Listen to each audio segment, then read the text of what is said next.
안녕하세요. 저는 정명이라고 합니다. 정말 어처구니 없는 제 이야기 좀 들어주세요. 그날 아침 창밖으로 스며든 햇빛이 유난히 포근하다고 생각했어요. 마치 잘 익은 감 속살처럼 달콤하고 부드러운 빛이 거실 바닥에 길게 뻗어 있었거든요. 저는 안락의자에 앉아 무릎 담요를 덮고 지연이가 어젯밤 드라마 보면서 정성스럽게 깎아놓고 간 배를 한 조각 베어 물었어요. 제가 밤에 과일을 먹으면 속이 쓰리다고 일부러 아침에 드시라며 랩까지 씌워 냉장고에 넣어둔 거였죠. 아삭하고 터지는 과즙이 어찌나 달던지 꼭 우리 지연이 마음씨 같았어요. 어머님, 이쪽으로 편히 앉으세요. 제가 주물러 드릴게요. 어젯밤에도 제 옆에 꼭 붙어 앉아 퉁퉁 부은 제 다리를 조물조물 주물러 주던 아이였어요. 평생 가게 일이며 식당 일이며 몸을 혹사한 탓에 비가 오려는 날이면 무릎이며 허리며 쑤시지 않는 곳이 없었거든요. 그런 저를 위해 지연이는 저녁마다 따뜻한 물에 제 발을 담가주고 정성껏 다리를 주물러주는 게 일과였어요. 제 아들 준호는 엄마, 지연이 피곤하게 왜 그러고 그래? 하고 타박을 주었지만 그럴 때면 지연이는 오히려 어머님이 시원하시다는데 뭐가 피곤해요. 준호 씨나 어머님한테 잘하세요. 라며 아들을 나무라던 속 깊고 야무진 아이였어요. 며느리가 아니라 그냥 제 딸이었어요. 제겐 세상에 하나뿐인 그런 딸이었죠. 이 집도 마찬가지였어요. 평생 억척같이 모아 장만한 이 아파트를 아들 내외에게 증여해준다 했을 때 동네 사람들은 노년에 어쩌려고 그러냐며 혀를 찼어요. 하지만 저는 지연이를 믿었어요. 제 아들놈은 철이 없어도 저 아이는 저를 절대 길거리에 내앉게 할 아이가 아니라는 거요. 아니나 다를까? 지연이는 등기 이전을 하자마자 제 손을 붙들고 눈물을 글썽였어요. 어머님, 저희 못 믿으시는 거 아니죠? 이 집은 그냥 서류상으로만 저희 이름일 뿐이에요. 영원히 어머님 집이고 저희는 어머님 모시고 사는 거예요. 아셨죠? 그렇게 말하며 제 방에 가장 좋은 붙박이장을 짜놓고 햇볕 드는 창가에 예쁜 화초들을 들여놓은 것도 지연이었어요. 그런 며느리를 어찌 예뻐하지 않을 수 있을까요? 어머님, 오늘 병원 가시는 날인데 잊지 않으셨죠? 제가 점심때 맞춰서 모시러 갈게요. 출근하기 전 현관에서 구두를 신으며 다정하게 말하던 아이의 목소리가 귓가에 맴돌았어요.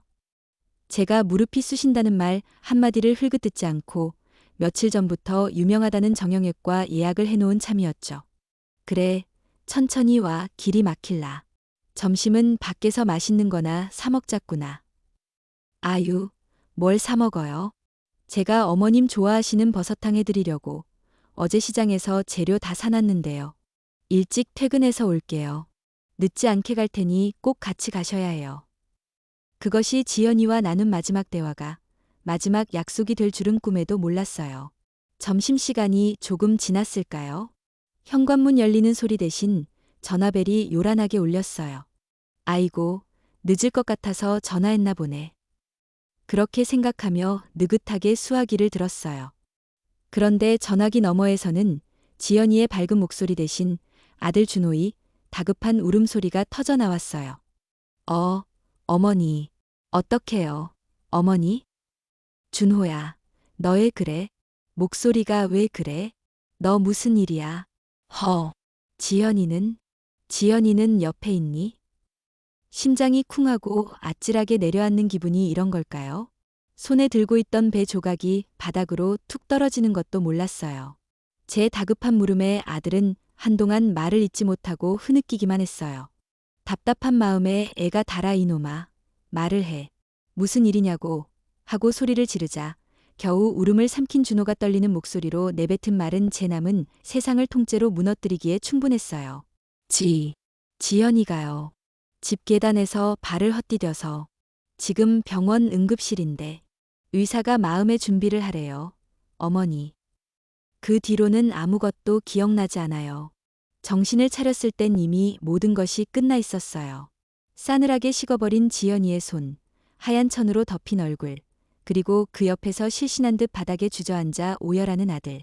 제 딸 지연이는 그렇게 따뜻한 봄날, 저와의 약속을 지키지 못한 채 허망하게 제 곁을 떠나고 말았어요. 장례식장은 사흘 내내 눈물과 향냄새로 가득했어요. 준호는 정말이지 세상에서 가장 비통한 남편의 모습이었어요. 허리가 꺾여라 조문객들에게 인사를 하고 지연이의 영정사진을 붙들고 내가 잘못했어.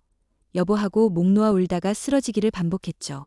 그 모습을 보는 사람들은 모두 혀를 차며 저렇게 금실이 좋았는데 어쩌나 젊은 사람이 아내를 먼저 보내고 어떻게 사나 하고 안타까워했어요. 저 역시 그런 아들의 모습에 찢어지는 가슴을 부여잡고 함께 울었어요. 내 아들이 내 며느리를 저토록 사랑했구나. 하늘도 무심하시지. 저렇게 착한 것들을 갈라놓으시다니. 그런데 아주 잠깐 모두가 슬픔에 잠겨 누구도 신경 쓰지 못했던 찰나의 순간이었어요. 지연이와 친자매처럼 막역하게 지내던 친구들이 와서 영정사진을 붙들고 지연아, 이게 무슨 일이야. 우리한테 어머니 잘 부탁한다고 어머니 혼자 두지 말라고 신신당부했으면서 이렇게 가면 어떡해? 라며 땅을 치고 통곡을 할 때였어요. 저는 눈물 범벅이 된 아이들을 달래주려고 다가서다가 조문객들을 등지고 서있던 준호의 얼굴을 무심코 보게 되었죠. 슬픔으로 일그러져 있어야 할 그의 얼굴에 아주 잠깐이었지만 지독한 귀찮음과 짜증이 뒤섞인 표정이 스쳐 지나갔어요. 정말 눈 깜짝할 사이였어요. 그는 곧바로 두 손으로 얼굴을 감싸며 내가 더 잘했어야 했는데 하며 더 큰 소리로 오열하기 시작했고 저는 분명 제가 헛것을 봤을 거라고 이 끔찍한 슬픔과 피로가 나를 헛것을 보게 만드는 거라고 했어 제 자신을 다그쳤어요. 내 아들인데 지연이를 그토록 아끼고 사랑했던 내 아들인데 그럴 리가 없다고. 하지만 한번 피어난 의심의 씨앗은 쉽게 가라앉지 않았어요. 사흘째를 지내고 텅 빈 집으로 돌아온 날이었어요. 지연이의 웃음소리가 사라진 집은 거대한 동굴처럼 흉하고 정적했어요. 멍하니 소파에 앉아 지연이가 갖고 놓은 화초들을 바라보고 있는데 준호가 제 옆에 조용히 다가와 앉더군요. 그의 손에는 따뜻한 대추차 한 잔이 들려 있었어요. 어머니, 이제 기운 좀 차리셔야죠. 이렇게 계속 계시면 어머니 쓰러지세요. 지연이도 하늘에서 그걸 원하지 않을 거예요. 기운이 나야 차리지. 눈을 감아도 떠도 지연이 얼굴이 아른거리는데 무슨 기운이 나겠니? 그러니까요. 그러니까 이제 지연이 물건들 정리해야 하지 않을까요? 너무나 조심스러운 말투였지만 그 말이 제 귀에는 어딘가 모르게 서두르는 것처럼 들렸어요. 장례를 치른 지 이제 겨우 사흘째였어요. 뭘 벌써 정리해? 지연이 흔적이라도 더 보고 싶은데. 저 방에 들어가면 아직도 지연이 냄새가 나는 것 같은데. 나는 못해. 어머니, 알아요. 저도 마음이 찢어질 것 같아요. 하지만 이렇게 지연이 물건들 계속 보고 있으면 어머니 병나세요. 힘든 기억은 빨리 털어내는 게 맞는 거래요. 제가 다 알아서 치울게요. 어머니는 아무것도 신경 쓰지 마시고 푹 쉬세요. 그게 지연이를 위해서도 좋은 거예요. 아들은 저를 위하는 척, 제 건강을 걱정하는 척, 그럴듯한 말들을 늘어놓았어요. 하지만 저는 그 말에 동의할 수가 없었어요. 저 물건들은 힘든 기억이 아니라 우리 지연이와 함께한 소중한 시간들이었거든요. 옷 한 벌, 책 한 권, 쓰다만 화장품 하나하나에 지연이와의 추억이 깃들어 있었으니까요. 아니다. 저는 단호하게 고개를 저었어요. 아들의 눈을 똑바로 쳐다보며 말했죠. 지연이 물건은 내가 직접 정리할 거야. 내 손으로 하나하나 만져보면서 우리 지연이가 뭘 좋아했고 뭘 아꼈는지 다시 한번 마음에 새기면서 그렇게 마지막으로 보내줘야지. 너는 아무것도 손대지 마라. 이건 이 어미가 해야 할 일이야. 제 단호한 말에 준호이 얼굴이 순간 굳어지는 걸 이번에는 똑똑히 봤어요. 장례식장에서 봤던 그 표정과 똑같았어요. 뭔가 계획이 틀어졌다는 듯한 당혹감과 숨길 수 없는 실망감이 스쳐 지나갔죠. 하지만 그것도 잠시, 아들은 언제 그랬냐는 듯 다시 슬픔에 잠긴 얼굴로 고개를 푹 숙였어요. 알았어요. 어머니. 어머니 뜻이 그렇다면 그렇게 하세요. 대신 너무 무리하지는 마시고요. 힘드시면 언제든 저 부르세요. 아들은 그렇게 말하며 자리에서 일어나 자신의 방으로 들어가 버렸어요. 저는 한참 동안이나 거실에 홀로 남아 아들의 마지막 표정을 곱씹었어요. 슬픔에 잠긴 사람이 어째서 아내의 유품을 정리하는 일에 저토록 조급해하는 걸까? 왜 내가 직접 정리하겠다는 말에 그런 표정을 지었던 걸까? 의심하고 싶지 않았어요. 하나뿐인 내 아들이니까요. 하지만 마음 한구석에서 스멀스멀 피어오르는 불길한 예감은 어쩔 수가 없었어요. 저는 자리에서 일어나 지연이의 방문을 열었어요. 싸늘한 공기 속에서도 여전히 지연이의 향기가 남아있는 듯했어요. 그래. 내가 직접 해야만 해. 지연이가 마지막으로 남긴 것들을 다른 누구도 아닌 제 손으로 정리해야만 한다고. 저는 굳게 다짐했어요. 그 방 안에 제 인생을 송두리째 바꿔놓을 진실이 숨겨져 있을 거라고는 상상조차 하지 못한 채 말이에요. 지연이의 방문을 열고 들어선 순간 익숙한 라벤더 향기가 훅 밀려왔어요. 며느리가 평소 좋아하던 섬유 연제 냄새였죠. 마치 어딘가에 지연이가 숨어 있다가 어머니 모셨어요. 하고 웃으며 나타날 것만 같아서 저도 모르게 방 안을 휘둘러 보았어요. 하지만 방의 주인은 없었고 주인을 잃은 물건들만이 정적 속에서 제자리를 지키고 있었어요. 저는 한참 동안이나 문간에 서서 그 정적함을 온몸으로 받아냈어요. 눈물이 핑 돌았지만 이를 악물고 참아냈어요. 지금은 울 때가 아니었거든요. 지연이가 남긴 마지막 흔적들을 눈에, 손에, 가슴에 하나하나 새겨야 할 시간이었으니까요. 가장 먼저 옷장 문을 열었어요. 지연이의 옷들은 하나같이 단정하고 소박했어요. 화려한 색깔이나 값비싼 브랜드가 붙은 옷은 찾아볼 수 없었죠. 대부분 시장에서 발품 팔아 샀거나 인터넷으로 꼼꼼히 가격을 비교해가며 장만한 것들이었어요. 작년에 제 생일이라고 아들놈이 큰맘 먹고 사준 백화점 원피스 한 벌만이 옷장 한가운데서 유독 빛나고 있었어요. 그때 생각이 났어요. 준호가 억지로 등을 떠밀어 그 옷을 사주었을 때 지연이는 가격표를 보더니 기겁을 하며 손사래를 쳤었죠. 아이고, 준호 씨, 이걸 어떻게 입어요? 이 돈이면 어머님 겨울 외투를 한 벌 사드리지. 당신도 좀 좋은 것 좀 입어. 애 아내가 맨날 시장 옷만 입고 다니는 거 보기 안쓰럽지도 않아? 안쓰럽기는요. 저는 지금 입는 옷들도 다 좋아요. 어머님, 이거 환불하고 우리 맛있는 거 사 먹어요. 네. 결국 준호의 고집에 못 이겨 옷을 받아들였지만 지연이는 그 비싼 옷이 아까워서 1년 동안 딱 2번 입었어요. 제 칠순 잔치 때 한 번, 그리고 얼마 전 있었던 친척 결혼식 때 한 번. 그 외에는 행여 다를세라 비닐 커버까지 씌워고이 모셔두기만 했죠. 저는 그 원피스를 가만히 쓸어보았어요. 부드러운 옷감 위로 아끼고 아껴가며 저와 남편보다 제 아들을 더 챙기던 며느리의 착한 마음이 고스란히 느껴지는 듯했어요. 이런 아이였는데, 이렇게 속 깊고 알뜰한 우리 며느리였는데. 옷들을 하나하나 개어 상자에 담기 시작했어요. 지연이의 채취가 밴 옷가지를 만질 때마다 함께 시장에 가서 옷을 고르던 기억, 명절에 함께 전을 부치던 기억, 밤늦도록 거실에 마주 앉아 도란도란 이야기를 나누던 기억들이 파노라마처럼 스쳐 지나갔어요. 눈물을 참으려 입술을 깨물었지만 결국 두 뺨 위로 뜨거운 것이 주르륵 흘러내렸어요. 한참을 그렇게 옷을 부둥켜 안고 소리 없이 울었어요. 겨우 마음을 추스르고 옷장 아래칸을 정리하려 했을 때였어요. 오래된 니트 더미를 드러내는데 뭔가 이상했어요. 손끝에 딱딱한 게 걸렸거든요. 심장이 순간 쿵 하고 뛰었어요. 마치 보물찾기에서 금고를 발견한 것 같은 묘한 설렘과 동시에 알 수 없는 불안감이 몰려왔어요. 조심스럽게 니트를 걷어내니까 그 안에서 한 번도 본 적 없는 작은 나무 상자 하나가 모습을 드러냈어요. 손바닥 2개를 합친 만한 크기의 짙은 갈색 나무로 된 상자였죠. 특별한 장식 하나 없이 반들반들했지만 한쪽 모서리에 낡은 자물쇠가 단단히 채워져 있었어요. 이게 뭐지? 지연이가 이런 걸 가지고 있었나? 저는 고개를 갸웃거리며 상자를 이리저리 살펴봤어요. 나무는 오래되어 보였지만 잘 관리된 듯 윤이 났고 자물쇠는 비록 낡았지만 아직 튼튼해 보였어요. 무엇보다 이상한 건 지연이가 이런 상자를 가지고 있었다는 사실 자체였어요. 우리 지연이는 저한테 비밀이 없는 아이였거든요. 시시콜콜한 친구 이야기부터 부부싸움한 이야기까지 저한테는 모든 걸 털어놓았죠. 그런데 이런 상자는 단 한 번도 본 기억이 없었어요. 혹시 준호가 선물한 건가? 아니면 결혼 전에 쓰던 물건일까? 온갖 생각이 머릿속을 스쳐 지나갔어요. 더 궁금한 건 이걸 이렇게 깊숙한 곳에 숨겨뒀을까 하는 거였어요.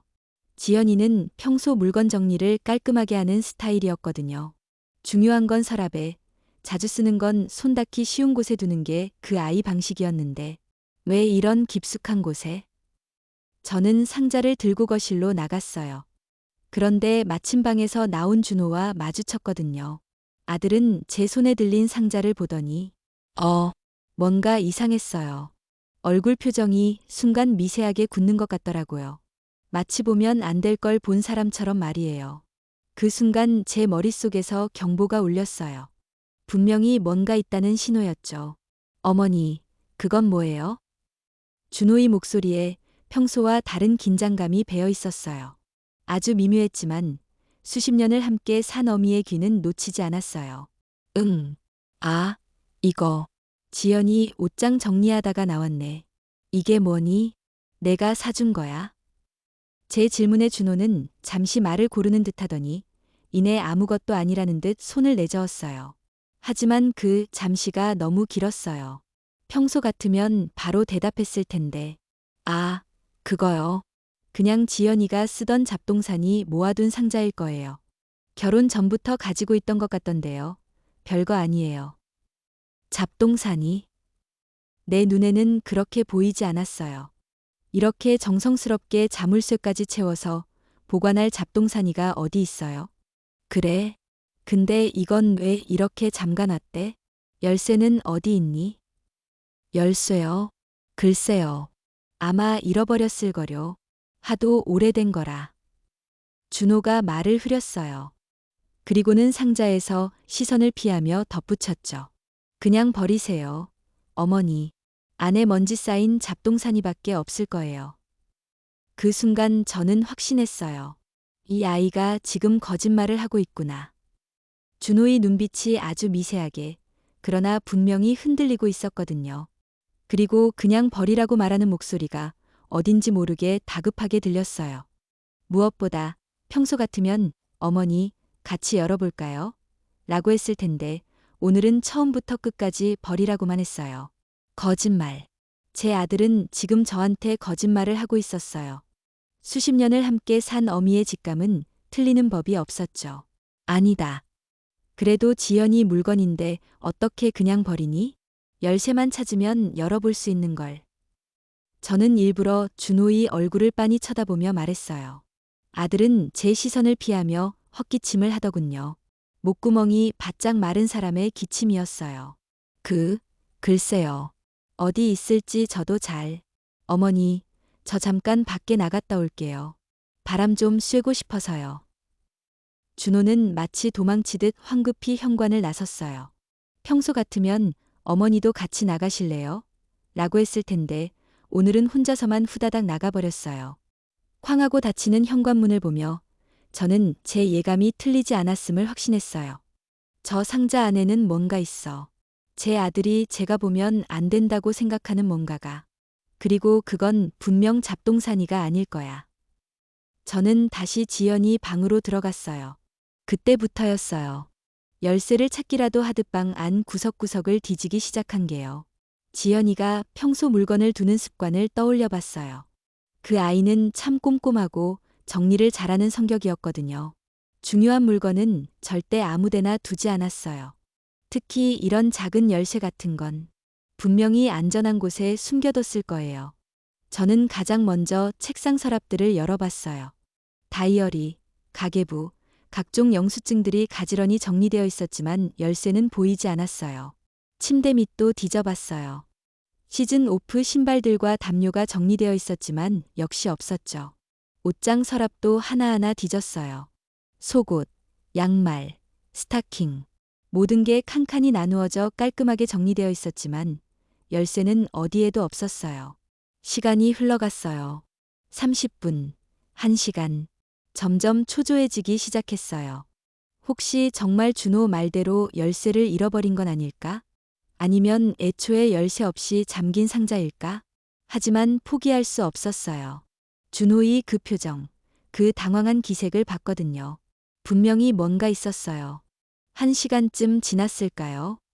저는 잠시 숨을 고르기 위해 지연이 화장대 의자에 주저앉았어요. 거울 속에는 땀과 눈물로 얼룩진 초라한 늙은이의 얼굴이 비치고 있었어요. 머리카락은 헝클어져 있고 옷은 먼지투성이었어요. 내가 지금 뭘 하고 있는 거지? 혹시 정말 아들 말대로 별거 아닌데 나 혼자 예민하게 구는 건 아닐까? 잠깐 그런 생각이 들기도 했어요. 며느리를 잃은 슬픔의 이성을 잃고 엉뚱한 곳에 집착하고 있는 건 아닐까요? 하지만 이내 고개를 저었어요. 아니야. 준호의 그 표정은 절대 평범한 표정이 아니었어. 저는 마지막으로 화장대 서랍들을 다시 한번 열어보기로 했어요. 혹시 놓친 게 있을까 해서요. 첫 번째 칸을 열었어요. 립스틱, 파운데이션, 아이섀도우. 지연이가 쓰던 화장품들이 가지런히 놓여 있었어요. 하나하나 만져보고 들어보고 뒤져봤지만 열쇠는 없었어요. 두 번째 칸도 마찬가지였어요. 반지, 목걸이, 귀걸이 같은 액세서리들이 작은 칸막이에 정리되어 있었지만 역시 열쇠는 보이지 않았어요. 마지막 세 번째 서랍을 열었을 때였어요. 립밤과 매니큐어 같은 작은 물건들이 담긴 서랍이었는데 무심코 서랍을 끝까지 당기자 뭔가 다른 게 보였어요. 안쪽 벽면에 뭔가 붙어 있는 게 보였거든요. 심장이 쿵쾅쿵쾅 뛰기 시작했어요. 마치 숨바꼭질에서 마지막 숨을 곳을 찾은 것 같은 기분이었어요. 더 자세히 들여다보니까 아주 작은 은색 열쇠 하나가 투명한 테이프로 단단하게 고정되어 있었어요. 이거다. 저도 모르게 소리를 질렀어요. 지연이는 이렇게 깊숙하고 남들이 보지 못하는 곳에 중요한 걸 숨겨두곤 했었거든요. 결혼 반지도 처음에는 이런 식으로 숨겨뒀었고 제 생일 선물로 몰래 사둔 목걸이도 이런 곳에 보관하고 있었어요. 떨리는 손으로 테이프를 떼어내고 열쇠를 손에 쥐었어요. 차가운 금속의 감촉이 손바닥에 선명하게 느껴졌어요. 작고 가벼웠지만 그 무게가 어찌나 무겁게 느껴지던지. 이 작은 열쇠가 제 인생의 모든 걸 바꿔놓을 거라는 사실을 그때는 전혀 몰랐어요. 저는 상자가 있는 거실로 걸어 나갔어요. 한 걸음 한 걸음이 마치 천근만근의 돌덩이를 옮기는 것처럼 무겁게 느껴졌어요. 거실 테이블 위에 놓인 나무 상자 앞에 섰어요. 깊게 숨을 들이마신 뒤 떨리는 손으로 열쇠를 자물쇠 구멍에 꽂아 넣었어요. 철과 철이 만나는 차가운 소리가 났어요. 그리고 천천히, 아주 천천히 열쇠를 돌렸어요. 찰칵, 작은 소리와 함께 자물쇠가 풀렸어요. 그 순간 심장이 터질 것 같았어요. 저는 마른 침을 삼키며 조심스럽게 상자 뚜껑을 열었어요. 그 안에는 제가 예상했던 것과는 전혀 다른 물건들이 들어 있었어요. 반짝이는 보석이나 아들 몰래 모아둔 비상금이 아니었어요. 편지나 사진도 아니었어요. 상자 안을 채우고 있는 건 낡고 손때 묻은 구형 MP3 플레이어 하나와 여러 번 접었다 편 듯 너덜너덜해진 종이 한 장이었어요. 이게 뭐지? 그 종이를 조심스럽게 펼쳐보니까 그게 충남 외곽의 한 요양원 안내 책자라는 걸 알 수 있었어요. 허름한 건물 사진과 함께 저렴한 비용, 최고의 시설이라는 문구가 적혀 있었죠. 이게 대체 뭘까? 지연이가 왜 이런 걸 가지고 있었을까? 보석보다 더 깊숙한 곳에 자물쇠까지 채워가며 숨겨놓은 물건이 고장난 MP3에 싸구려 요양원 안내 책자라니. 저는 알 수 없는 불안감과 혼란에 휩싸여 한참 동안 상자 안을 멍하니 들여다봤어요. 이게 제 평온했던 일상을 산산조각 낼 지옥의 문이라는 사실은 꿈에도 알지 못한 채 말이에요. 상자 안에 덩그러니 놓인 두 개의 물건 앞에서 저는 한동안 망부석처럼 서 있었어요. 머릿속이 하얗게 비어버린 듯 아무 생각도 나지 않았어요.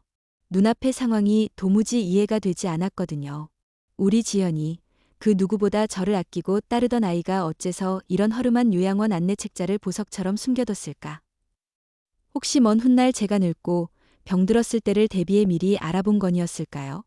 아니, 그럴 리가 없었어요. 지연이는 입버릇처럼 말했거든요. 어머님, 걱정 마세요. 제가 끝까지 책임지고 모실 거예요. 그런 아이가 이런 초라한 시설의 안내 책자를 가지고 있었다는 건 앞뒤가 맞지 않았어요. 저는 먼저 너덜너덜해진 안내 책자를 집어들었어요. 여러 번 접었다 편 흔적이 역력했고 종이 모서리는 닳아 있었어요. 지연이가 이 종이를 얼마나 오랫동안, 얼마나 많이 들여다봤는지를 짐작하게 했죠. 책자를 펼치자 빛바랜 사진 속에 낡은 건물이 눈에 들어왔어요. 충남에서도 한참 들어가는 외딴 곳에 위치한 요양원이었어요. 저렴한 비용이라는 문구가 유독 크게 인쇄되어 있었고 가족의 부담을 덜어드립니다라는 글고도 보였어요. 저도 모르게 허탈한 웃음을 터뜨렸어요. 가족의 부담이라니. 나는 단 한 번도 지연이에게 짐이 된다고 생각해 본 적이 없었는데. 나는 그 아이한테 부담이었을까? 수영이가 저를 귀찮아하거나 부담스러워한 적이 단 한 번도 없었는데. 그렇다면 대체 왜? 무슨 이유로 지연이는 이 낡은 종이 조각을 자물쇠까지 채워가며 보관하고 있었을까요? 머릿속이 복잡하게 얽혀 들어갔어요. 혹시 준호 몰래 알아본 건일까? 왜? 아들놈이 나를 요양원에 보내려고 했고 지연이는 그걸 막으려 했던 걸까? 말도 안 되는 상상이라는 걸 알면서도 불길한 생각은 꼬리에 꼬리를 물고 피어올랐어요. 저는 요양원 안내 책자를 내려놓고 상자 안에 남은 또 다른 물건, 낡은 MP3 플레이어를 집어들었어요. 은색 플라스틱 몸체는 군데군데 긁혀 있었고 작은 액정 화면은 먼지가 뽀얗게 쌓여 있었어요. 한눈에 봐도 아주 오래된 모델이었죠. 요즘 젊은 애들은 다들 스마트폰으로 노래를 듣는데 지연이가 왜 이런 구닥다리 기계를 가지고 있었지? 전원 버튼을 눌러봤지만 아무런 반응이 없었어요. 배터리가 완전히 방전된 모양이었어요. 저는 MP3를 들고 다시 지연이 방으로 들어갔어요. 그리고는 온갖 잡동사니가 담긴 서랍을 뒤지기 시작했어요. 예전에 쓰던 휴대폰 충전기, 엉킨 이어폰 줄, 용도를 알 수 없는 케이블들. 한참을 뒤진 끝에 마침내 MP3에 맞는 낡은 충전 케이블을 찾아낼 수 있었어요. 먼지를 훅 불어낸 뒤 콘센트에 충전기를 꽂고 MP3를 연결했어요. 작은 액정에 희미하게 충전 표시가 뜨는 걸 확인하고 나서야 저는 잠시 안도의 한숨을 내쉬었어요. 충전이 되는 동안 저는 거실을 서성이며 초조하게 시간을 보냈어요. 1분이 1시간처럼 길게 느껴졌어요. 저 작은 기계 안에 뭐가 들어있을까? 지연이가 평소 좋아하던 노래들일까? 아니면 다른 뭔가가 녹음되어 있는 걸까? 요양원 안내 책자와 함께 숨겨져 있었다는 사실이 자꾸만 마음에 걸렸어요. 30분쯤 지났을까요? 저는 더 이상 기다리지 못하고 다시 지연이 방으로 들어갔어요. MP3를 충전기에서 분리하고 함께 들어있던 낡은 이어폰을 귀에 꽂았어요. 그리고 떨리는 손가락으로 재생 버튼을 눌렀어요. 지직하는 작은 소음과 함께 익숙한 목소리가 이어폰으로 흘러나왔어요. 그러니까 내 마른 국물이 너무 짜다는 거야. 어머니 혈압에도 안 좋은데.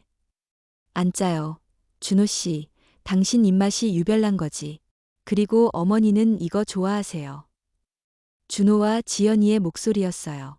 아주 평범한 저녁 식탁에서나 나눌 법한 부부의 대화였어요. 저는 잠시 맥이 탁 풀리는 걸 느꼈어요. 내가 너무 예민했나? 정말 아들 말대로 별거 아닌 잡동사니였나? 하지만 이어지는 대화는 제 그런 생각을 단번에 날려버렸어요. 어머니, 당신은 맨날 어머니 타령이야. 이 집이 어머니 집이야? 이제 우리 집이라고. 내가 이 집 가장인데 내 말 좀 들으면 어때? 준호 씨, 말 조심해요. 이 집 어머니가 평생 고생해서 마련하신 집이야. 우리한테 그냥 주신 거라고. 우리가 감사하며 살아야지. 어떻게 그런 말을 해? 두 사람의 목소리가 점점 높아지기 시작했어요. 저는 숨을 죽인 채 이어폰에서 흘러나오는 대화에 모든 신경을 집중했어요.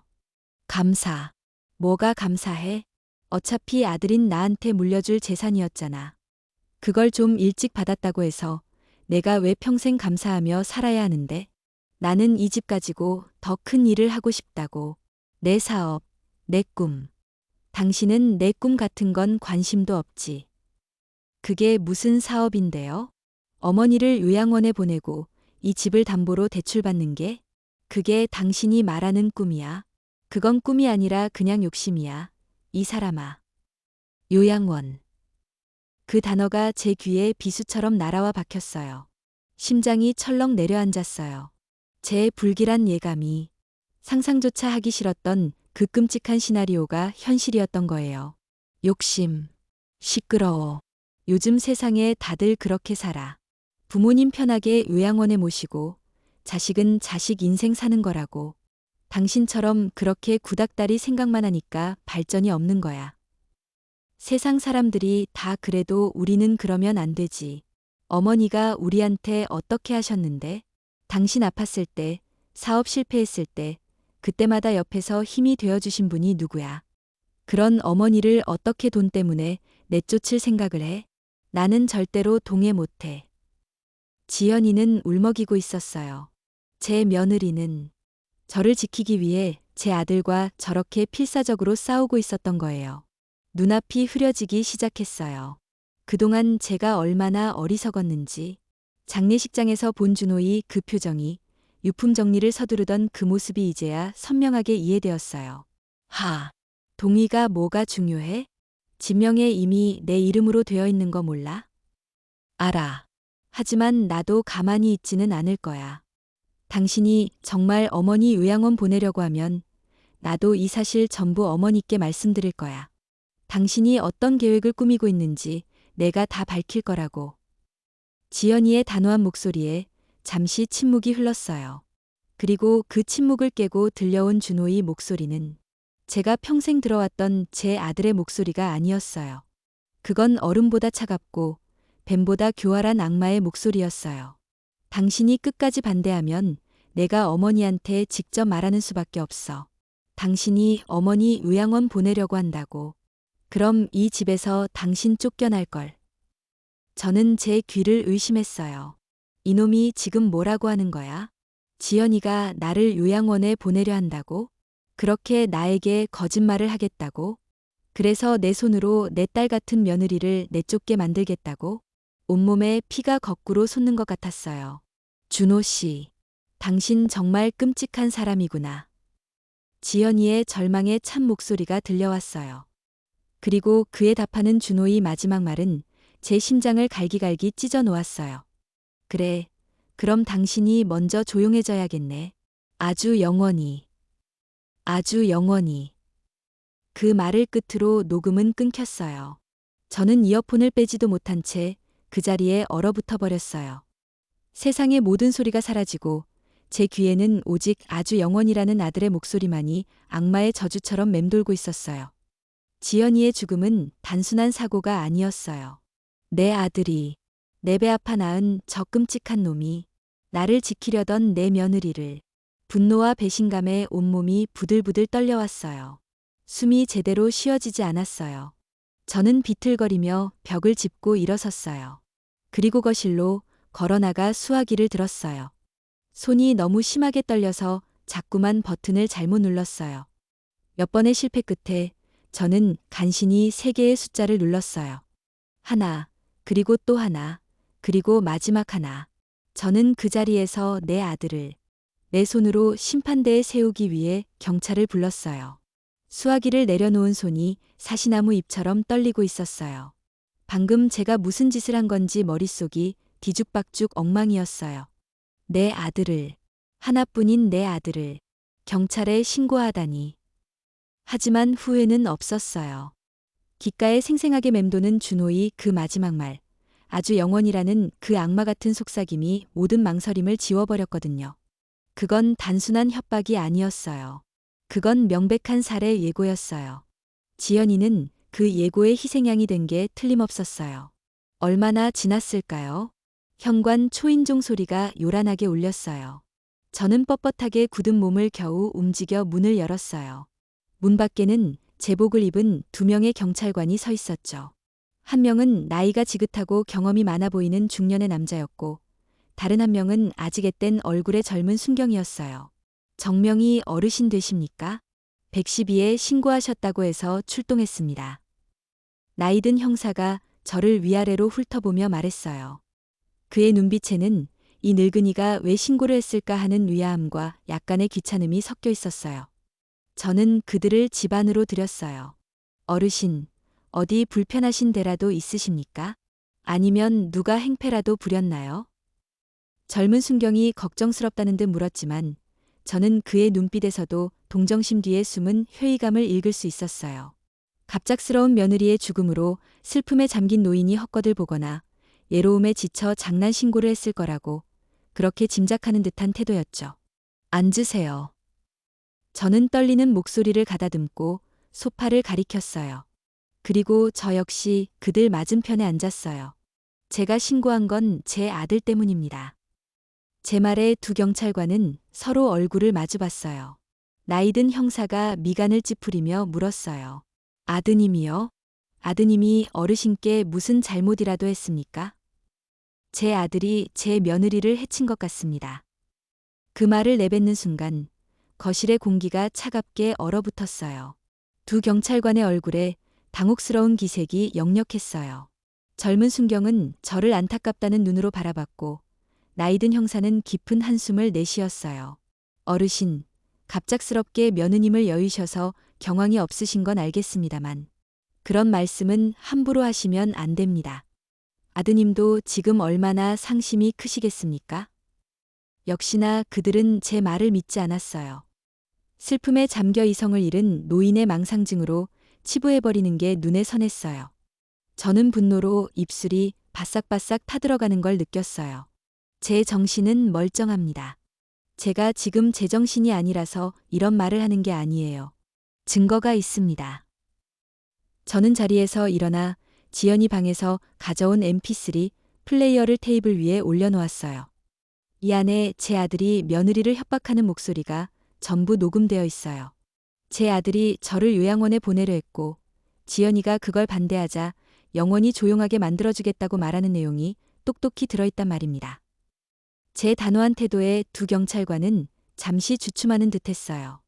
나이든 형사가 의심스러운 눈초리로 mp3를 집어들고 이리저리 살펴봤어요. 어르신, 이게 요즘도 작동이 되긴 합니까? 됩니다. 제가 직접 다 확인했어요. 들어보세요.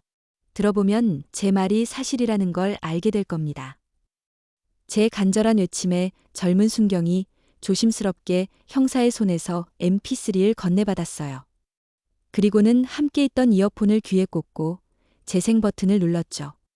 처음에는 별다른 표정 변화가 없던 그의 얼굴이 녹음 파일이 중반부로 넘어가면서부터 서서히 굳어지기 시작했어요. 그의 눈이 점점 커졌고 입이 살짝 벌어졌어요. 준호이 그 마지막 말이 흘러나왔을 때 젊은 순경은 화들짝 놀라며 이어폰을 귀에서 빼냈어요. 팀장님, 이거. 그는 상기된 얼굴로 나이든 형사에게 이어폰 한쪽을 건넸어요.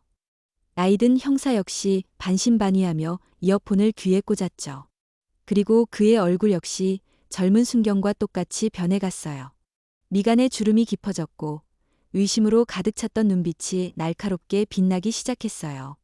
녹음이 끝나자 그는 한동안 아무 말 없이 저와 mp3를 번갈아 쳐다봤어요. 거실을 짓누르던 무거운 침묵을 깬 건 그였어요. 김순경, 증거물 체증 봉투 가져와. 상황이 심상치 않음을 직감한 그의 목소리는 아까와는 완전히 달라져 있었어요. 젊은 순경이 재빨리 가방에서 비닐로 된 증거물 봉투를 꺼내왔고 나이든 형사는 장갑을 낀 손으로 mp3 플레이어와 요양원 안내책자를 조심스럽게 봉투 안에 담았어요. 어르신, 아드님을 참고인 자격으로 경찰서까지 동행하셔야겠습니다. 괜찮으시겠습니까? 부르세요. 당장 부르세요. 저는 조금의 망설임도 없이 대답했어요. 잠시 후 형사의 전화를 받고 준호가 집으로 돌아왔어요. 그는 현관에 있는 경찰들을 보고는 깜짝 놀라며 제게 달려왔어요. 어머니, 이게 무슨 일이세요? 경찰은 왜 집에 와 있는 거예요? 어머니, 어디 편찮으세요? 그 뻔뻔한 연기라니. 저는 기가 막혀서 말도 나오지 않았어요. 방금 전까지 제 딸 같은 며느리를 죽음으로 몰아넣은 악마의 목소리를 듣고 왔는데 지금 제 앞에서는 세상에서 가장 효심 깊은 아들의 얼굴을 하고 있었어요. 이준호 씨, 잠시 저희와 함께 경찰서까지 가주셔야겠습니다. 김지연 씨 사망 사건 관련해서 몇 가지 여쭤볼 게 있습니다. 형사의 말에 준호의 얼굴이 하얗게 질렸어요. 그는 저와 형사를 번갈아 쳐다보며 더듬거렸어요. 네. 지연이 사건이라니요? 그건 그냥 사고였잖아요. 제가 뭘. 어머니, 혹시 어머니가 경찰에 뭐라고 말씀하셨어요? 그는 금방이라도 울음을 터뜨릴 것 같은 얼굴로 제게 매달렸어요. 어머니, 제발 정신 좀 차리세요. 지연이 잃은 슬픔에 지금 헛것이 보이시는 거라고요? 어떻게 아들을 의심할 수가 있어요? 제가 어떻게 지연이한테 그럴 수가 있겠어요? 준호는 제 바지가랑이를 붙들고 통곡하기 시작했어요. 그 모습을 보는 경찰들의 눈빛이 다시 미묘하게 흔들리는 걸 느꼈어요. 어쩌면 그들은 아들의 저 눈물겨운 연기에 다시 마음이 약해지고 있는지도 몰랐어요. 저는 그런 아들을 차갑게 내려다봤어요. 그리고는 제 다리에 매달린 아들의 손을 뿌리치며 제 평생 단 한 번도 내본 적 없는 냉정한 목소리로 말했어요. 정신 차려야 할 사람은 내가 아니라 너다. 이놈아. 제 말에 준호의 울음소리가 순간 멈췄어요. 그는 충격을 받은 얼굴로 저를 올려다봤죠. 가서 내가 한 짓을 전부 다 털어놔. 내가 지연이한테 무슨 짓을 했는지 내 입으로 직접 말하란 말이다. 너는 아무것도 손대지 마라. 이건 이 어미가 해야 할 일이야. 제 단호한 눈빛과 목소리에서 더 이상 흔들리지 않을 결심을 읽었는지 준호는 입을 꾹 다물었어요. 형사들은 그런 우리 모자를 잠시 지켜보더니 이내 준호의 양팔을 붙들고 그를 일으켜 세웠어요. 이준호 씨, 일단 서로 진정하시고 서에 가서 차분히 이야기하시죠. 그렇게 준호는 경찰들에게 이끌려 집 밖으로 나갔어요. 저는 텅 빈 거실에 홀로 남아 쾅하고 닫히는 현관문을 망연자실하게 바라봤어요. 이제 싸움은 시작되었어요. 제 아들은 분명 온갖 거짓말로 자신의 죄를 부인할 거고 세상은 어미의 말을 믿어주지 않을지도 모르겠어요. 하지만 상관없었어요.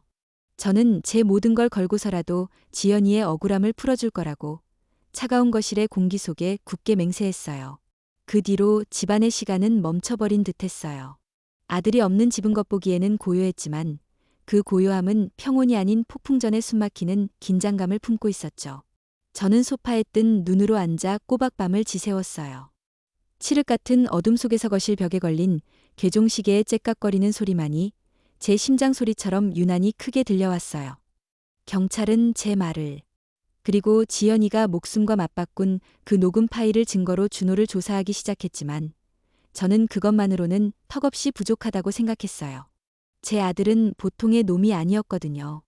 뱀 같은 혀로 온갖 거짓말을 꾸며내서 경찰을 구슬리고 돈으로 유능한 변호사를 사서 교묘하게 법망을 빠져나갈 방법을 찾을 놈이었죠.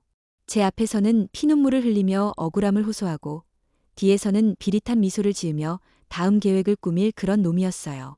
이대로 앉아서 경찰의 수사 결과만 기다리고 있을 수는 없었어요. 지연이의 사무치는 억울함을 풀어줄 수 있는 사람은 이 세상에 이제 저 하나뿐이었으니까요. 다음 날 아침, 밤새 잠 못 이룬 몸을 억지로 일으켜 씻지도 않은 얼굴로 옷을 챙겨 입고 집을 나섰어요. 제 걸음이 향한 곳은 집 근처 상가에 있는 은행이었어요. 어제 저는 밤새도록 한 가지 생각에만 매달렸거든요. 지연이가 남긴 녹음 파일에서 준호는 분명 이 집을 담보로 사업 자금을 받겠다고 소리쳤어요. 그 말이 사실인지 그저 지연이를 협박하기 위해 내뱉은 허풍이었는지 제 눈으로 직접 확인해야만 했어요. 그것이 아들놈의 탐욕이 어디까지 뻗쳤는지를 가늠할 수 있는 첫 번째 척도가 될 거라고 생각했죠. 자동문이 열리고 은행 안으로 들어서자 서늘한 에어컨 바람과 함께 분주한 사람들의 웅성거림이 저를 맞았어요. 번호표를 뽑아들고 딱딱한 의자에 앉아 기다리는 동안 저도 모르게 손에 든 통장을 꽉 움켜쥐었어요. 낡고 빛바랜 갈색 표지의 통장. 이 집을 분양받기 위해 악착같이 돈을 모으던 젊은 시절부터 수십 년간 대출금을 갚아나가던 고된 세월까지 제 평생의 희로애락이 고스란히 담겨있는 물건이었어요. 시장 좌판에서 채소를 팔아본 꼬깃꼬깃한 1,000원짜리 몇 장, 남의 집 허드레시를 해주고 받은 푼돈까지 그 돈을 모아 이 집을 장만했고 그 집을 아들 내외의 행복한 앞날을 위해 기꺼이 내주었어요. 그런데 그 아들이 그 집을 가지고 저와 제 며느리의 뒤통수를 치려 했다니 배신감에 심장이 다시금 차갑게 식어내리는 것 같았어요. 132번 고객님, 창구로 오십시오. 제 번호가 불리고 저는 창구의 젊은 여직원 앞에 앉았어요. 제 신분증과 제 요청을 번갈아 보던 직원은 예상대로 난처한 표정을 지었어요. 어르신, 죄송하지만 현재 집 소유주가 아니셔서 아드님의 금융정보를 저희가 임의로 열람해 드릴 수는 없습니다. 법적으로 아드님과 함께 오셔야. 저는 직원의 말을 가만히 듣고 있다가 조용히 말을 끊고 제 낡은 통장을 창구 위에 올려놓았어요. 아가씨, 내가 이 아파트 여기서 주택 청약 들어서 분양받았어. 그리고 수십 년간 웬만한 대출금은 다 이 통장으로 갚았지. 내 젊음, 내 눈물, 내 평생이 담긴 집이야. 그 집을 아들한테 증여한 거고. 근데 그 아들이 이 집을 가지고 무슨 짓을 했는지 이 어미가 알아야겠어. 법이고 뭐고 다 떠나서 이건 내 집이고 내 권리야. 확인해줘. 제 목소리에는 조금의 흔들림도 없었어요. 평생 누구에게 아쉬운 소리 한 번 안 하고 꿋꿋하게 살아온 제 기세에 젊은 직원은 어쩔 줄 몰라며 결국 안쪽에 있는 지점장에게 저를 안내했어요. 지점장은 중년의 점잖은 신사였어요. 그는 제 구구절절한 사연을 한참 동안이나 묵묵히 듣고 나더니 깊은 한숨을 내쉬며 조심스럽게 입을 열더군요. 개인정보보호법 때문에 자세한 내용을 전부 말해줄 수는 없지만 집을 담보로 한 대출 신청이 있었던 건 사실이라고요.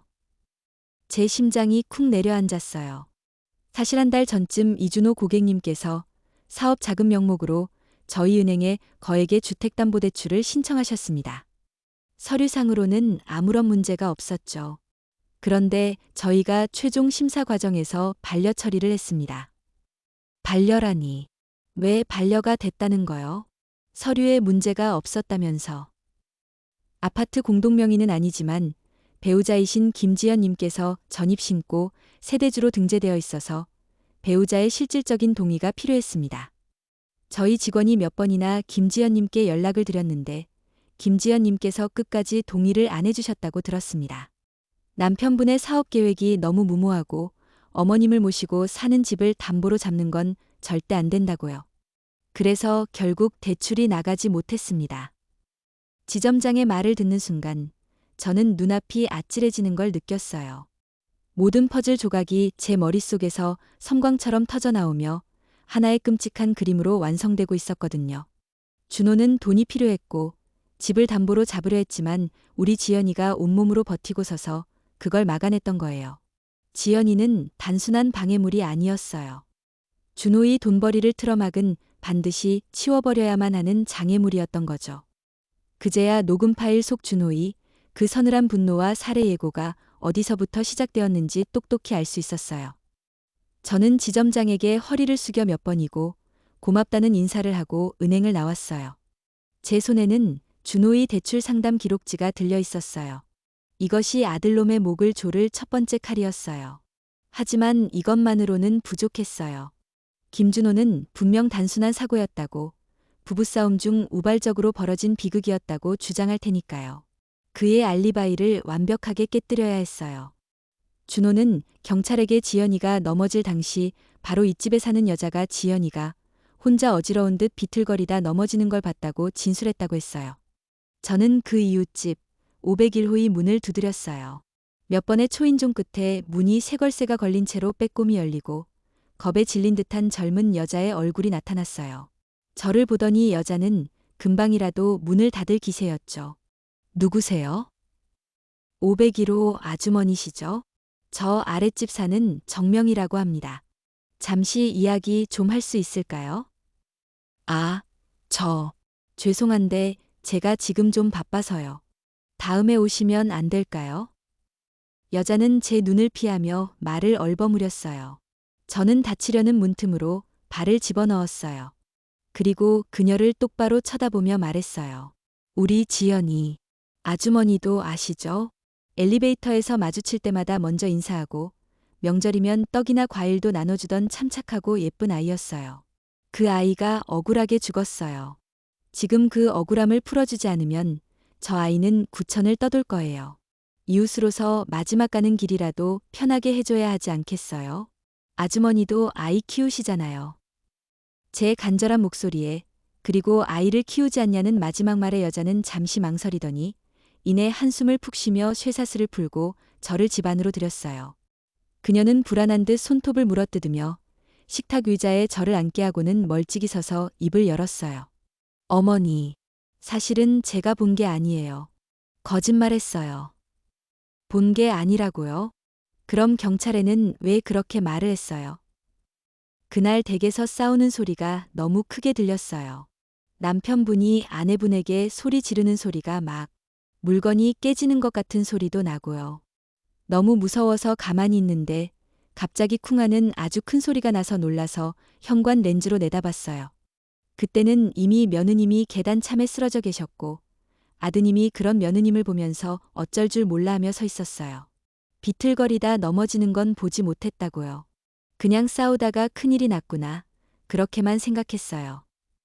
그런데 왜 거짓말을 했어요? 아드님이 이준호 씨가 그날 밤에 저희 집에 찾아왔어요. 과일 상자를 들고 와서는 무릎까지 꿇고 빌었어요. 아내가 평소 좀 어지럼증이 있었는데 부부싸움하다가 사고가 났다고 하면 자기가 너무 힘들어질 것 같다고 자기가 범인으로 몰릴 수도 있다고 그냥 혼자 어지러워서 넘어진 걸로 해달라고요. 사람이 죽었는데 경찰서에 불려다니면 좋은 일 없지 않냐고 남편도 옆에서 그냥 좋은 게 좋은 거라고 하고 그래서 무서워서 그냥 그렇게 말해버렸어요. 정말 죄송해요. 어머니, 제가 죽을 죄를 지었어요. 그녀는 결국 바닥에 주저앉아 울음을 터뜨렸어요. 저는 그녀를 다그치지 않았어요. 그저 다가가 그녀의 어깨를 가만히 잡아주었어요. 그리고 힘없는 목소리로 말했죠. 경찰에 가서 지금 나한테 한 말 그대로만 해줘요.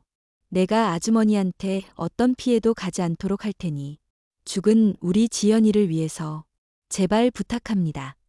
아주머니도 진실을 덮고 평생 마음에 짐을 지고 살 수는 없잖아요. 이웃 여자는 한참을 울더니 결국 고개를 끄덕였어요. 저는 그녀의 집을 나와 곧장 경찰서로 향했어요. 제 손에는 아들놈의 명백한 동기와 거짓 알리바이를 증명할 두 자루의 날카로운 칼이 들려 있었죠. 담당 형사는 제 이야기를 듣고 제가 내민 은행 서류와 이웃집 여자의 진술 번복 의사를 확인하더니 깊은 한숨을 내쉬었어요. 어머님, 정말 대단하십니다. 저희가 놓칠 뻔한 부분들을 어머님께서 전부 찾아내 주셨네요. 형사는 제게 존경심이 담긴 눈빛을 보내며 새로운 사실 하나를 조심스럽게 알려주었어요. 사실 저희가 재부검을 의뢰했는데 오늘 결과가 나왔습니다. 김지연 씨의 시신에서 소량의 수면 유도제 성분이 검출되었어요. 처방전 없이도 약국에서 쉽게 살 수 있는 성분인데 어머님께서 가져오신 이 증거들과 함께라면 이야기가 완전히 달라집니다. 수면 유도제. 그 말을 듣는 순간 온몸에 소름이 돋았어요. 준호가 얼마 전부터 자기가 잠을 못 이룬다는 핑계를 대며 약국에서 사다 놓고 차에 타 마시던 약이 떠올랐거든요. 그 약이 지연이를 위한 거였을 줄이야. 그놈이 우리 지연이한테 약을 먹인 거예요. 정신을 혼미하게 만들어 놓고 일부러 계단 근처에서 싸움을 걸어 발을 헛디디게 만든 거예요. 이건 사고가 아니라 아주 치밀하게 계획된. 저는 차마 다음 말을 잇지 못하고 입술을 깨물었어요. 어머님, 이제부터는 저희에게 맡기십시오.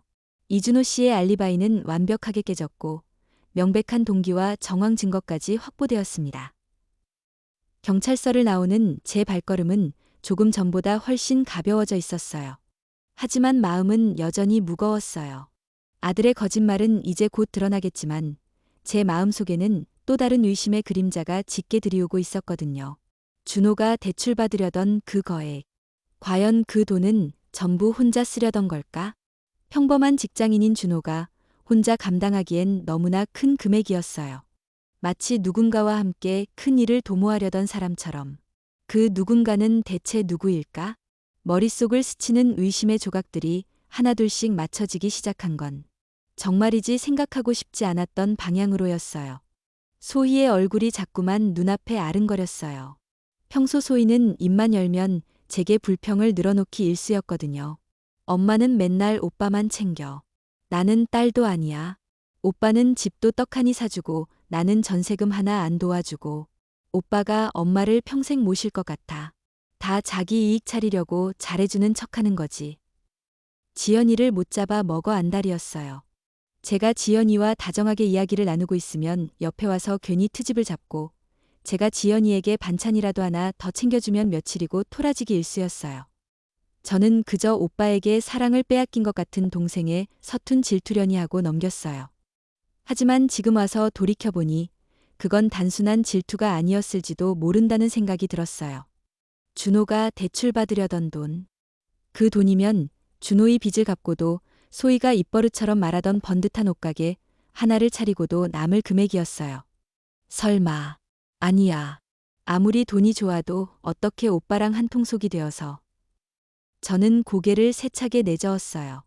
제 배 아파 낳은 자식 둘이 함께 공모하여 이런 끔찍한 일을 저질렀을 리는 없다고 스스로를 다독였지만 의심은 한번 싹 트자 걷잡을 수 없이 자라났어요. 확인해야 했어요. 소희가 이 일과 관련이 없다는 걸 내 눈으로 직접 확인해야만 했어요. 저는 냉장고에서 밑반찬 몇 가지를 꺼내 정성껏 포장했어요. 그리고는 딸의 집으로 향했어요. 일부러 아무런 연락도 하지 않았어요. 불쑥 찾아가서 그 아이의 맨 얼굴, 꾸미지 않은 진짜 얼굴을 보고 싶었거든요. 딸이 사는 낡은 빌라 앞에 도착해서 익숙하게 현관 비밀번호를 누르고 조용히 안으로 들어섰어요. 소희야, 엄마 왔다. 거실 소파에 누워 휴대폰을 들여다보던 딸은 예고 없이 들이닥친 저를 보고는 토끼처럼 화들짝 놀라며 몸을 일으켰어요. 엄마, 엄마. 아니, 연락도 없이 웬일이야? 딸의 목소리는 평소와 달리 날카롭게 곤두서 있었어요. 그리고 저는 그 순간 거실의 풍경이 어딘가 모르게 달라져 있다는 걸 깨달았어요. 얼마 전까지만 해도 20년은 좋게 보이는 낡은 브라운관 텔레비전이 있던 자리에 벽면을 가득 채운 커다란 최신형 텔레비전이 걸려 있었어요. 주방에는 번쩍이는 새 커피 머신이 놓여 있었고 소파 위에는 제가 보기에도 비싸 보이는 명품 로고가 선명한 핸드백이 눈에 띄었죠. 넉넉하지 않은 형편에 맞벌이를 하면서도 늘 돈이 부족하다고 징징댔던 아이의 집에 있을 법한 물건들이 아니었어요. 가슴 한구석이 서늘하게 식어내렸어요. 집에 좋은 게 많이 늘었네. 이거 다 어디서 났니? 너네 서방이 돈 많이 벌었나 보다. 저는 아무렇지 않은 척 새로 산 듯한 핸드백을 들어 보이며 물었어요. 딸은 제 손에서 가방을 와락 낚아채다시피 하며 시선을 피한 채 더듬거렸어요. 아, 이거, 그냥 친구가 안 쓴다고 해서 싸게 산 거야. 텔레비전은 오빠가 바꿔준 거고. 오빠가, 준호가 무슨 돈이 있어서 이걸 다 사준다니? 지금 자기 앞가림도 못하는 놈이. 그냥 사업이 잘 돼서 보너스 받았다고 하면서 엄마는 왜 남의 집 살림을 그렇게 꼬치꼬치 캐물어? 피곤하게. 딸은 제게 신경질적으로 소리쳤어요. 하지만 그 과민한 반응은 제 의심을 더욱 키울 뿐이었죠. 그 순간 저는 확신했어요. 제 마지막 희망이 산산조각 나는 소리가 들리는 듯했어요. 저는 한숨을 푹 내쉬며 딸의 맞은편 소파에 맥없이 주저앉았어요. 그리고는 제 인생 최대의, 그리고 마지막이 될지도 모르는 연기를 시작했어요. 소희야, 나 어떡하면 좋니? 정말 나 어떡해? 저는 두 손으로 얼굴을 감싸고 일부러 어깨를 잘게 떨며 우는 척했어요. 갑작스러운 제 행동에 딸은 당황한 듯 저를 쳐다봤죠. 엄마, 왜 그래? 또 무슨 일인데? 오빠 일 때문에 그래. 경찰서에서 자꾸만 나를 불러. 어제도 갔다 왔는데 오늘 또 오라고 하네. 아무래도 경찰이 엄마를 의심하는 것 같아. 뭐, 엄마를 의심해? 왜? 딸의 목소리가 한 톤 높아졌어요. 저는 흐느끼는 척하며 제 비참한 연기를 이어갔어요. 내가 평소에 지연이랑 사이가 안 좋았다고 생각하는 모양이야. 그리고 지연이가 나를 요양원에 보내려고 해서 내가 화가 나서 우리 지연이를 밀었다고 생각하는 것 같아. 말도 안 돼. 딸의 목소리가 더욱 높아졌어요. 소희야, 내 오빠는 자기 살 궁리만 하고 엄마는 이제 어떻게 해야 하니? 나 이대로 꼼짝없이 감옥 가게 생겼어. 억울해서 어떡해? 저는 일부러 사실과 정반대의 이야기를 늘어놓았어요.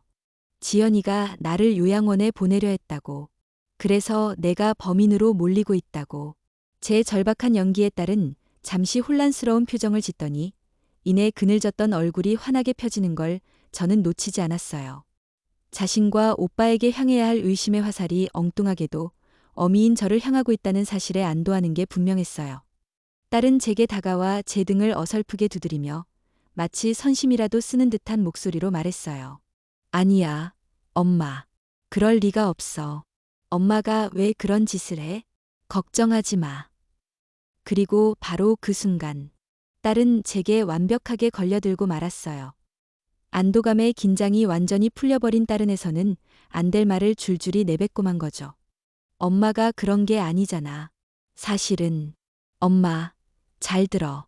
오빠 말을 너무 안 들어서 그런 거야. 엄마 요양원 보내고 그 집 팔아서 오빠 사업하고 내 가게 차리는 거. 그거 올케가 끝까지 반대해서 오빠랑 다투다가 그렇게 된 거라고. 엄마랑은 아무 상관없는 일이야. 딸은 저를 위로한답시고 저를 안심시킨답시고 이 끔찍한 진실을 제 귀에다 대고 속삭였어요. 저는 얼굴을 감싼 채 소리 없이 입술을 깨물었어요. 눈물이 나지 않았어요. 슬프지 않았어요. 그저 온몸의 피가 차갑게 식어버리는 기분이었어요. 심장이 텅 비어버린 것 같았죠. 내 딸, 내 배 아파 낳은 자식, 저 아이까지 한 통속이었구나. 저 아이의 새 핸드백과 텔레비전은 지연이의 목숨값이었어요. 그랬구나. 그랬던 거구나. 소희야, 엄마는 그것도 모르고. 저는 흐느끼는 척하며 대답했어요. 제 목소리가 얼마나 차갑게 떨리고 있었는지. 이 세상에서 가장 어리석은 제 딸은 전혀 눈치채지 못했어요. 그러니까 엄마, 괜히 경찰서 가서 이상한 소리 하지 말고 그냥 모른다고만 해. 오빠가 다 알아서 변호사 선임하고 해결할 거야. 엄마는 그냥 가만히 있으면 돼. 알았지? 딸은 제게 신신당부를 하고 있었어요. 저는 그런 딸의 손을 가만히 잡아주었어요. 그 손이 어찌나 차갑게 느껴지던지 저는 속으로 다짐하고 또 다짐했어요. 그래, 소희야. 이제 이 어미는 절대로 가만히 있지 않을 거란다. 너희 남매가 저지른 짓을 여미가 아주 오랫동안 기억하고 하나하나 전부 다 갚아줄 것이야. 제 딸의 온기 없는 손을 잡고 저는 지옥의 한복판에서 가장 잔인하고도 슬픈 복수를 맹세했어요. 딸의 집을 나온 뒤 저는 곧장 경찰서로 가지 않았어요.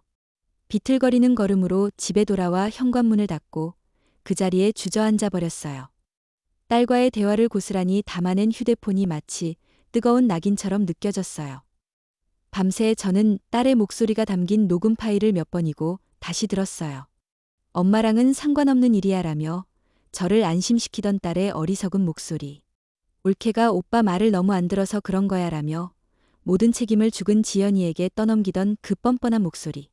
슬픔이라는 감정은 이미 오래전에 말라버린 듯했어요. 이제 제게 남은 건 뼛속까지 스며든 차가운 분노와 강철보다 단단하게 굳어버린 결심뿐이었어요.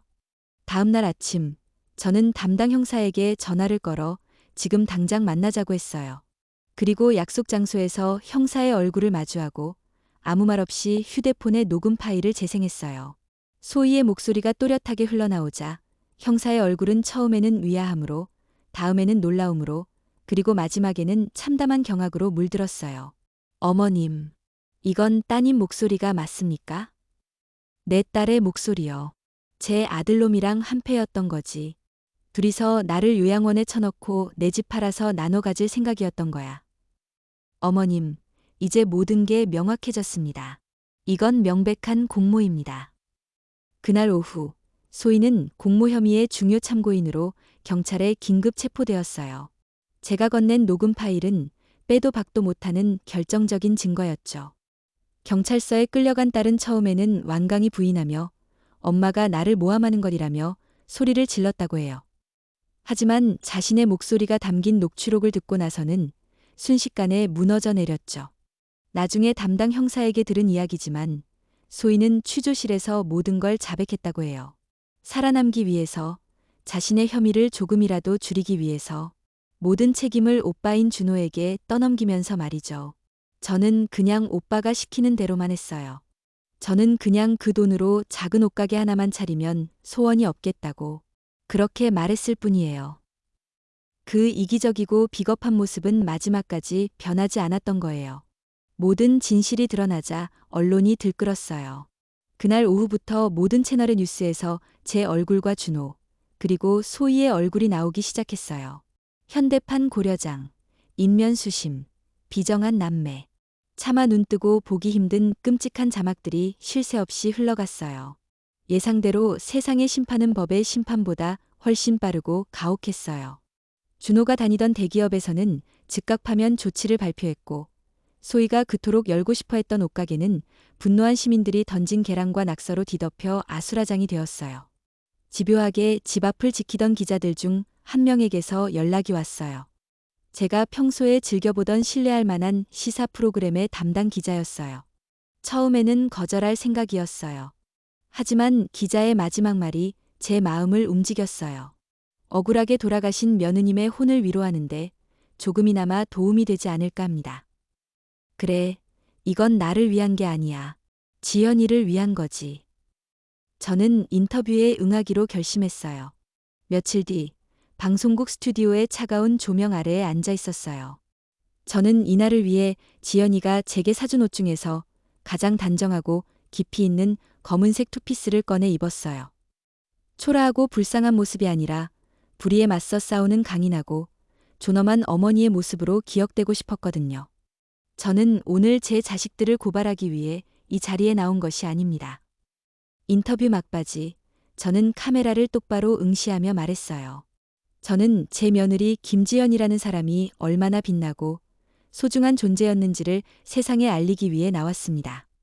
그녀는 저를 지키려다 목숨을 잃었어요. 그녀의 의로운 죽음이 그저 한 가정의 비극으로만 잊혀지는 걸 원치 않습니다. 제 인터뷰가 방송된 후 세상의 여론은 더욱 들끓었어요. 사람들은 제 자식들의 패륜적인 범죄에 분노했고 죽음으로 시어머니를 지키려 했던 며느리의 의로움에 눈물을 흘렸어요. 전국에서 응원과 위로의 편지들이 쏟아져 들어왔어요. 온 국민이 저와 지연이의 편이 되어 주었어요. 이제 마지막 관문만 남았어요. 법정에서 제 자식들이 마땅한 심판을 받는 것, 그리고 지연이의 억울함이 완전히 풀리는 것. 재판을 하루 앞둔 밤, 저는 지연이의 영정사진을 바라보며 속삭였어요. 지연아, 내 딸 이제 정말 거의 다 끝났어. 조금만 더 기다려. 어머니가 반드시 너의 원수들을 법의 심판대에 세워줄게. 그리고 그날 밤, 지연이가 떠난 후 처음으로 깊은 잠에 들 수 있었어요. 시간이 흘러 마침내 첫 재판이 열리는 날이 왔어요. 저는 이른 아침부터 일어나 검은색 정장을 꺼내 입었어요. 지연이의 영정사진을 한참 동안 쓸어보다가 사진 속에서 해맑게 웃고 있는 아이에게 나지막이 속삭였어요. 지연아, 내 딸 오늘 엄마가 저것들 심판받는 걸 똑똑히 보고 올게. 하늘에서 지켜봐줘. 법정은 방청객과 기자들로 발 디딜 틈 없이 가득 차 있었어요. 그들의 수군거림과 카메라 플래시 세례 속에서 저는 조금의 동요도 없이 가장 앞자리에 앉아 재판이 시작되기를 기다렸어요. 잠시 후 피고인 입장이라는 서늘한 목소리와 함께 법정 문이 열리고 제 자식들이 모습을 드러냈어요. 준호와 소희. 수의를 입은 채 고개를 푹 숙이고 손에는 수갑을 차고 있었죠. 몇 달 사이에 두 아이의 모습은 완전히 달라져 있었어요. 윤기 흐르던 준호의 머리카락은 푸석하게 변해 있었고 늘 화려하게 꾸미고 다니던 소희의 얼굴은 핏기 하나 없이 초췌했어요. 그들은 저와 눈이 마주칠까 두려운 듯 바닥만 쳐다보며 피고인석에 앉았어요. 그 모습을 보는 제 마음속에서는 연민이나 동정심 대신 차가운 경멸감만이 끌어올랐어요. 재판이 시작되자 예상했던 대로 진흙탕 싸움이 펼쳐졌어요. 준호와 소희의 변호사들은 각자 자신의 의뢰인이 주범이 아니라고 주장하기 시작했어요. 준호의 변호사는 피고인은 동생의 사치와 허영심을 채워주기 위해 어쩔 수 없이 범행에 휘말렸으며 살해할 의도는 없었다고 주장했어요. 반면 소희의 변호사는 피고인은 오빠의 강압적인 지시에 따랐을 뿐이며 오빠가 정말 사람을 해칠 줄은 꿈에도 몰랐던 순진한 피해자라고 변론했죠. 서로가 서로에게 책임을 떠넘기며 어떻게든 형량을 줄여보려는 그들의 모습은 그야말로 역겹기 짝이 없었어요. 그들의 다음 공격 목표는 바로 저였어요. 변호사들은 번갈아 일어나 저를 가정을 파탄낸 비정한 시어머니이자 친어머니로 몰아가기 시작했어요. 피고인들은 어머니 정명희 씨의 애정 결핍 속에서 자라났습니다. 증인은 아들에게 집을 증여했지만 여전히 그 집에 살면서 아들 내외의 삶에 사사건건 간섭했습니다. 또한 며느리만을 노골적으로 편애하여 친딸인 피고인 이소희에게는 깊은 소외감을 안겨주었습니다. 이러한 가정 환경이 피고인들을 절망으로 몰아넣고 이 비극적인 사건의 단초를 제공한 것입니다. 방청석이 웅성거리기 시작했어요. 변호사의 그럴듯한 말에 몇몇 사람들은 고개를 끄덕이는 듯도 했어요. 저는 피가 거꾸로 솟는 것을 느꼈지만 꾹 참고 입술을 깨물었어요. 괜찮아. 저들이 어떤 거짓말로 나를 더럽히려 해도 진실은 변하지 않아. 드디어 제가 증인석에 서는 순간이 왔어요. 저는 떨리지 않았어요. 단상으로 걸어 올라가 선서를 하고 증인석에 앉았어요. 그리고 판사와 배심원, 방청객, 그리고 저 멀리 피고인석에 앉은 제 자식들을 차례로 훑어보았어요. 검사의 신문에 저는 그동안 있었던 일들을 차분하게 증언했어요.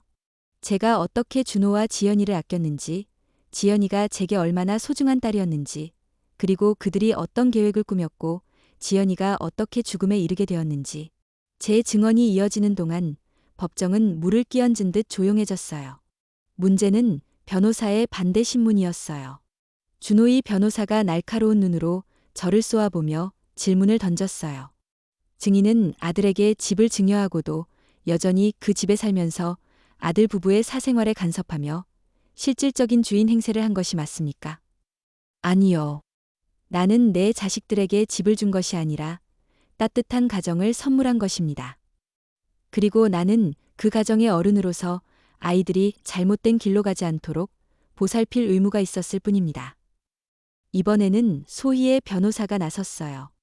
증인은 며느리 김지연을 노골적으로 편애하고 친딸인 이소희를 차별 대우하여 모녀 관계를 파탄시킨 사실을 인정하십니까? 나는 내 자식들을 차별한 적이 없습니다. 다만 부모에게 효도하고 어른을 공경하는 자식에게 마음이 더 가는 것은 인지상정입니다. 저는 내게 진정한 효심을 보여준 아이를 더 사랑했을 뿐입니다. 제 단호하고도 흔들림 없는 대답의 변호사들은 더 이상 저를 공격할 말을 찾지 못하고 당황하는 기색이 역력했어요. 마지막으로 검사는 제게 피고인들에게 하고 싶은 말이 있냐고 물었어요. 저는 고개를 돌려 처음으로 피고인석에 앉은 두 아이의 눈을 똑바로 마주봤어요. 그들의 눈은 공포와 원망으로 가득 차 있었죠. 나는 너희에게 생명을 주었고 너희가 쉴 수 있는 집을 주었다. 제 목소리가 법정 안에 조용히 울려 퍼졌어요. 그런데 너희는 나를 내다버리려 했고 너희의 그 추악한 탐욕을 막아선 나의 유일한 딸을 너희 손으로 죽게 만들었다. 소희가 흐느끼기 시작했고 준호는 고개를 푹 숙였어요. 저는 말을 이었어요. 나는 오늘 너희들의 어미로서 이 자리에 선 것이 아니다. 나는 내 딸 김지현의 시어미로서 너희라는 원수들에게 죄값을 묻기 위해 이 자리에 섰다. 내가 너희를 바라보는 지금 내 눈에는 더 이상 내 자식들이 보이지 않는다.